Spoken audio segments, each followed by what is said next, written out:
Welcome back to Turning Hard Times into Good Times. I'm your host, Jay Taylor, and I'm really glad to have with me once again Ivan Bebek.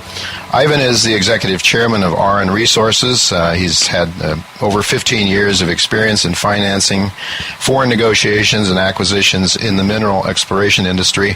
He's been on this show before. He and his partner, Sean Wallace, they've come together to form a couple of very successful ventures in the past, and during a time when the market conditions weren't all that favorable. You'll remember, many of you who listen to this show, Caden Resources was a sponsor of this show, and Ivan was on to talk to us about that. And more recently, we have had Sean and Ivan on to talk about Auryn Resources as well. And the last time we spoke, the company had a very exciting project actually, and developing it and moving forward a multi-million ounce gold deposit, a prospect for that anyway. That's very exciting, and certainly was the reason that I recommended the stock to my subscribers, and one of the reasons I was very happy to have them on as a sponsor.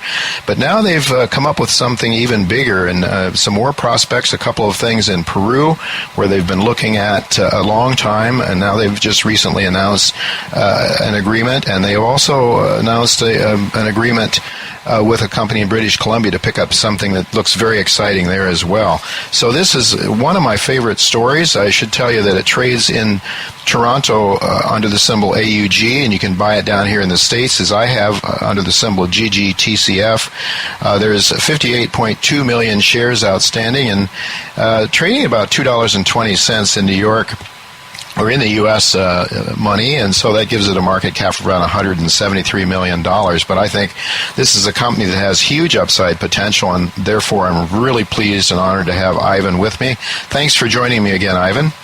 Thank you. It's a pleasure to be here, Jay. Always good to talk to you guys. You know, it's always good to associate with people who are successful, and you and your partner Sean have been so successful in the past. And I think it's the combination, sort of a rare combination of financing skills and contacts, along with the technical skills that you bring together. And success breeds success. So the past successes have allowed you to bring even more talent in the mining sector, that is technical talent, and you've scoured the earth for some great prospects, and that's what we want to talk to you about, a couple of the new things that you just recently picked up.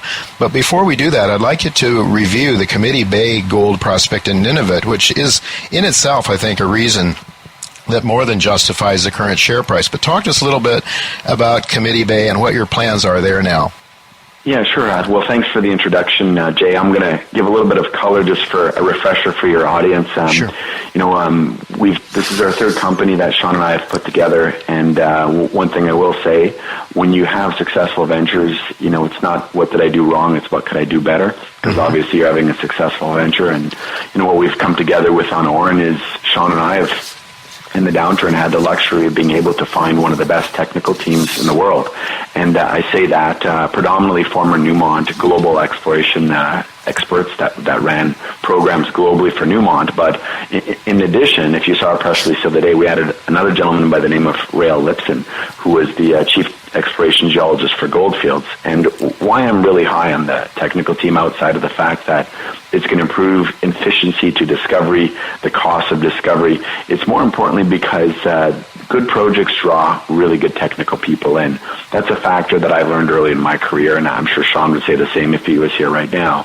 So you look at Committee Bay, and you look at what it is. It's a 300-kilometer-long greenstone belt, a belt that has high-grade gold from one end of it to the other. It's in northern Canada. There's no question that there's always the question of, can you mine? How expensive will it be to mine? Could you build a mine? That's the number one question we get. The company who purchased our last company, Agnico Eagle, is mining successfully right next to us, you know, a few hundred kilometers away. And then there's a few other fairly big and well-known mining operations up in the north, and we can talk about those later in the interview as well. But ultimately, everything in the north is size and it's grade, and those are the two most important things. It allows you to be able to mine or to find and discover and monetize success anywhere in the world. Canada is the number one place jurisdictionally to be in as far as we are concerned, parts of Canada. You can't get a better place for safety of your employees and for tax rates and for government behavior and whatnot. But ultimately, it's all about the gold to us. The big technical team is picked what they think is a singular asset in the world, being that high-grade gold belt, and it's the Committee Bay Belt. So I talked about 300 kilometers of high-grade gold, very rich gold, previous discoveries. I believe that the company before us had found about 62 different discoveries that were discoveries based predominantly off of outcrop, meaning they would walk along the belt and they would see some rocks that they looked like they'd have gold in them. They would use a rock hammer, chip them, and then drill underneath them.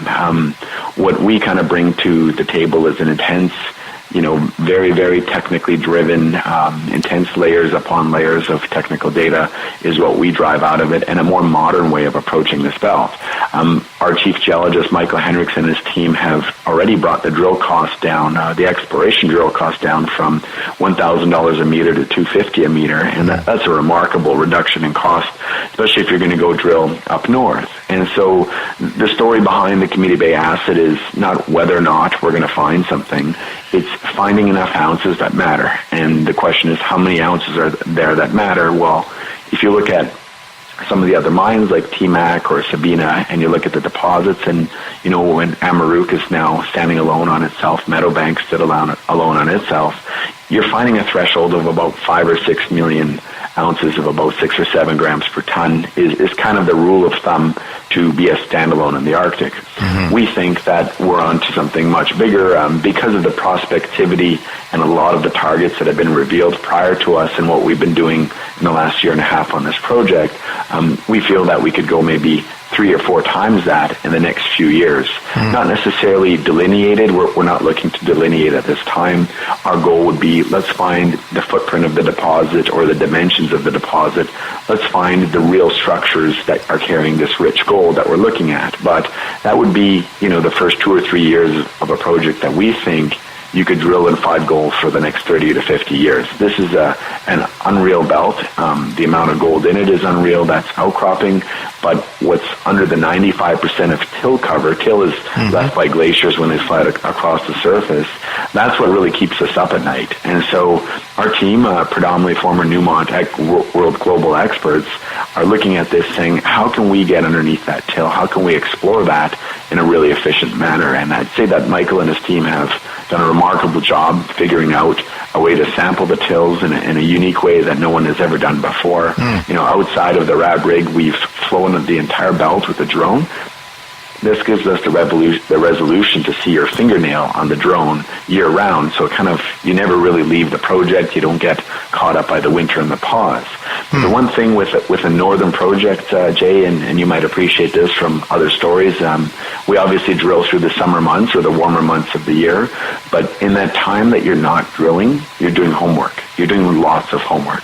And in an exciting drill program in our last company in Mexico, you explore with the drill, you explore with the drill, you explore and you drill, but you don't really take 4 or 5 months off and think about it, holistically. What is really going on here? What is the big structure? What is the big picture? So when you go and take that time, as we have done, and these guys work every day, 12 hours a day, they're going over this project with the fine-tooth comb, all the different data sets they've got, they're coming up with a real big picture of what really could be there. And now actually is an exciting day as we just started drilling today. So it's 100 holes that we're going for, maybe possibly some more. It depends how drilling goes, but at least 100 holes, 10,000 meters will be drilled starting today, and that will continue for until the end of August with a bunch of results to come out into the fall.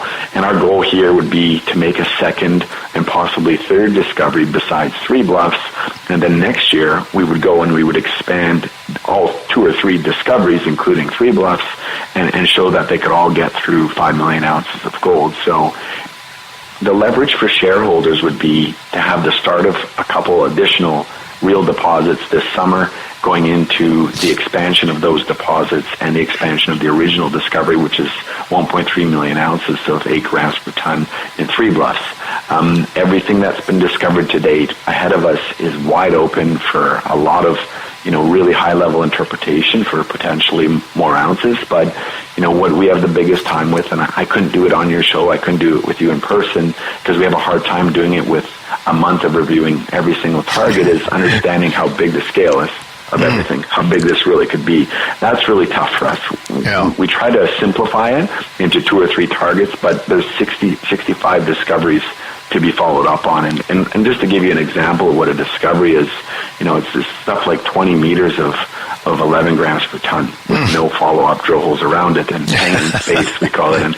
And so you're in a belt that has gold from one end to the other. It has a deposit that's growing in the middle, and it has huge 5 to 11 kilometer long anomalies or signatures that are in this high and rich gold all around it, up to 300 grams and so on. And, a theme in Keegan days and in Caden days, there was gold everywhere. Here, there's gold everywhere along a much bigger place, and the gold is really rich. So that's kind of Committee Bay and what it means to us. It's a standalone target that could build us a tremendous company on the discovery base. I personally don't think we will be able to hold on to this if we are half as successful as I think we will be. But it's exciting. It's one of the most exciting times to go drill it. Oh, it is one of the most exciting projects I've ever seen in decades in this business, I must say.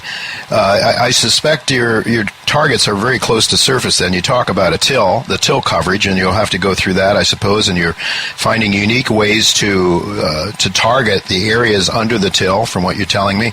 The 100 drill holes, are we looking at... I guess we're looking at targets that are very near surface, though, right? Yeah, everything we're doing is near surface. There's the possibility that a few deeper holes come into West Plains, where we believe it's the start of the second discovery, but those would only be to about 200 meters. So, everything we're doing is, if you look at our website, you'll see the Three Bluffs deposit, and you'll see how a lot of it, if you drill just the top 100 meters, you would have found that entire footprint. And then you could just go back and drill underneath it and pull it down as deep as you want to pull it, right? If we find a similar signature to what Three Bluffs is in the top 100 meters, then I could sit there with a lot of confidence with our technical team and say, look, we're onto another 5 million ouncer, no question. And then next summer would be bringing in the core rigs, RC rigs would be what we use, which would cost us about $400 a meter to drill if we drilled a bit of scale in these targets.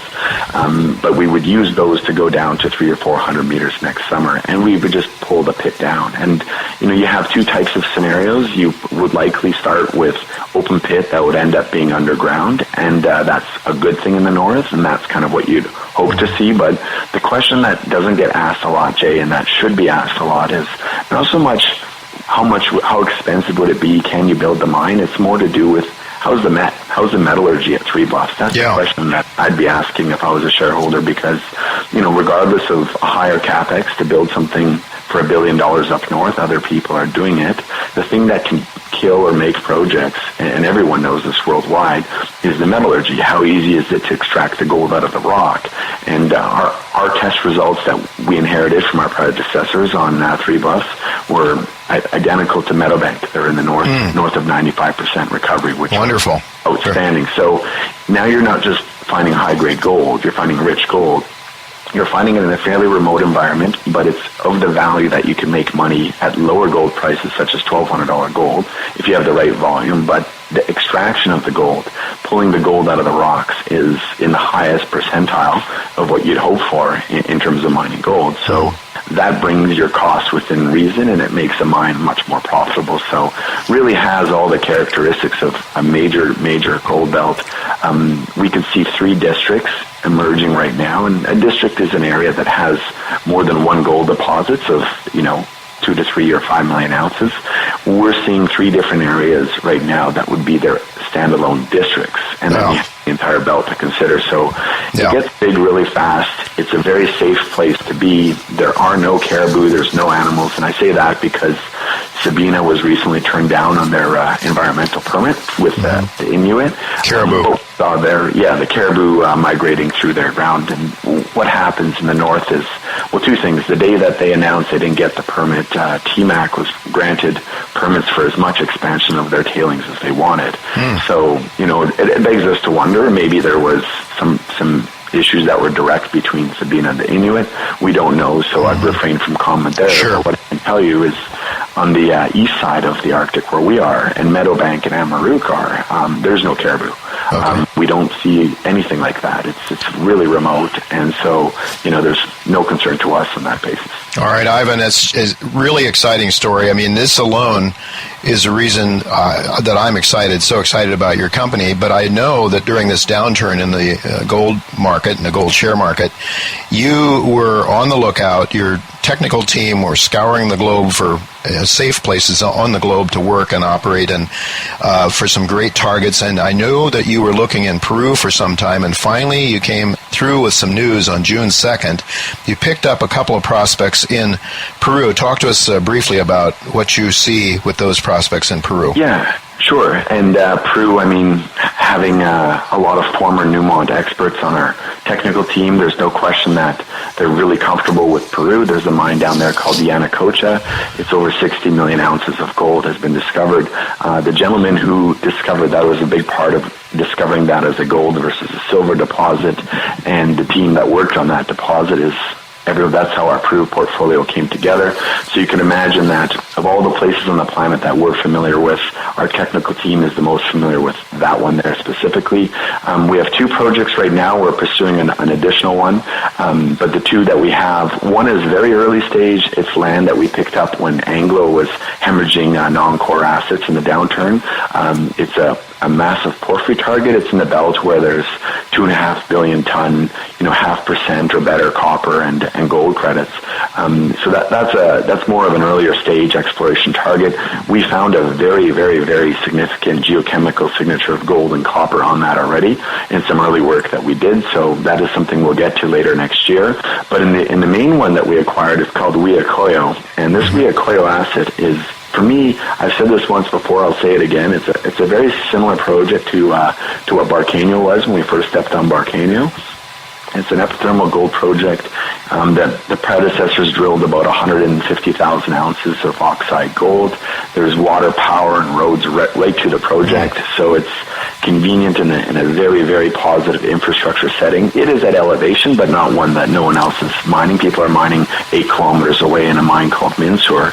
But it's something that, to me, and why I draw the parallel to Barqueño, that looks like the first 30 to 40 holes that we drill we're really confident that they're going to be hits.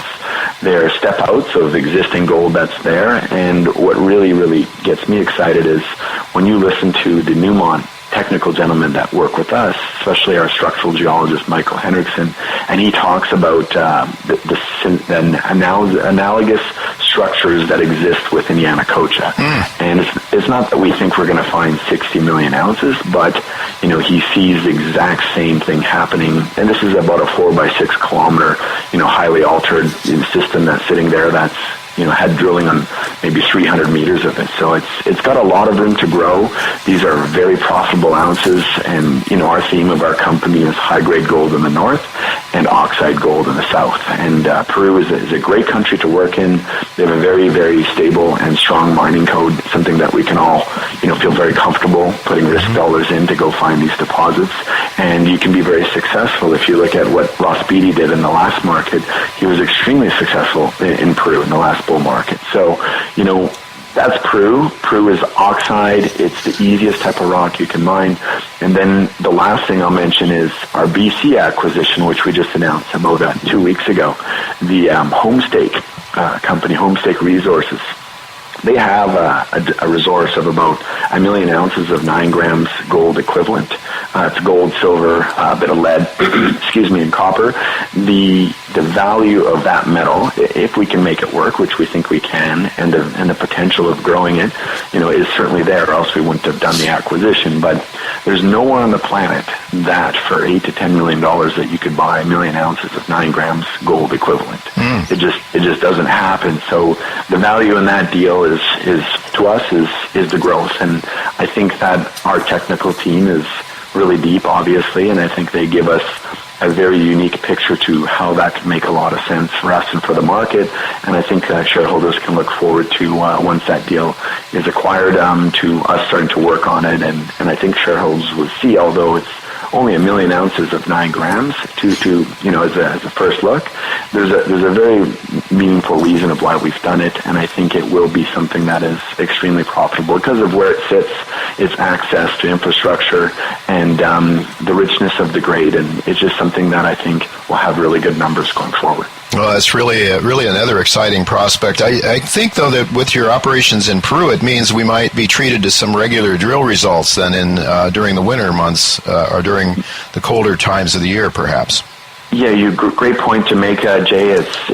It's coincident. Peru is standalone. If that was all we had in the company today, we could market it and we could show the market with a bit of work on it how it stands alone as we sit here without Committee Bay, without BC. But our drill program started today in Committee Bay. It'll complete in August. As those results come back from Committee Bay, which, as you know, if positive, they're usually really good catalysts for your market. We will start the trenching and the groundwork in Peru, and that will lead up to a drill program starting in January. So, and then followed by Committee Bay, and then followed by BC, and then back to Peru. So what I can tell you and investors listening on the line is the next 3 years, and this is foreseeable targets that we want to drill, we can see ourselves drilling 80-90% of the time. And this won't take away from the homework that I mentioned earlier in the call, because the Committee Bay team, once done in processing drill results, they will be doing their homework on those results as we're starting to do work in Peru with the Peru team, right? And this is something, having 8 world experts on the team, each with their own disciplines, we get to move through data at a much quicker pace than the typical junior would. And so we certainly have the depth of technical people to work on these assets, but it's the sharpest or the steepest point of any exploration curve, and the most exciting part is drilling. Absolutely. Because that's where the discovery is made. If you're not drilling, you can't make a discovery. That starts today, and our ambitions is to drill for the next 3 years. This is by known targets, not by guessing on future targets. There's a lot of stuff worth drilling, and so now it starts. It's the exciting part, and hopefully, the market looks like it's going to complement us in the gold space. With the Brexit and the low rates and the future outlook post-election, I think our timing is quite surreal. Between all the companies that we've had to date, not only is this the best portfolio assets, this is the best market timing that we've had, and I should make that point because Hayden was a downturn market. You saw that. We still delivered tremendous value on that asset. Keegan was up and down, and it's coming back up. But, this market here, as we sit today, I think we're in the early stages. We're in the first few innings of a 9-inning baseball game. Yeah, I would agree, and I just think it's an extremely exciting story. But unfortunately, that's all the time we have. Thank you so much, Ivan, for being with us today, and I hope that we can talk again soon for an update. Thank you very much. It was a pleasure being on your show.